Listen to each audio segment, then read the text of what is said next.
મને પાછી ગમે એટલા ખાતર કહું છું કે ભાવનગર મહારાજ બગીચામાં બેઠાલા, બગીચામાંથી ગરીબ માણસ નીકળેલો, ભૂખ બહુ લાગેલી, એટલે વિચાર કર્યો કે બોરડી પાકલ છે, પાણો મારું અને થોડાક બોર પડે તો હું બોર ખાઈ દિવસ કાઢી નાખી. માર્યો પાણો, બોર તો ખાઈ પણ પાણો બોરડીમાંથી છટકીને ભાવનગર મહારાજ જે બગીચામાં હવા ખાવા બેઠા, એના ખોપરામાં માથો ગયો, માથામાં પાણો ગયો અને લોહીની શેડ છૂટી.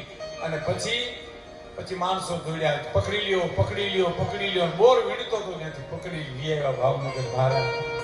અને ભાવનગર મહારાજે એટલું કીધું, પાણો તે માર્યો? ધ્રુજતો કે હા બાપુ મેં માર્યો. શું કામ માર્યો? બાપુ પેટમાં ભૂખ બહુ લાગી, ખાવા કોઈ નહોતું, પાકલ બોરડી છે, મને એમથી એક પાણો મારું તો થોડાક બોર પડે અને એ બોર ખાઈ દિવસ કાઢી નાખે. બોર ભણ્યા?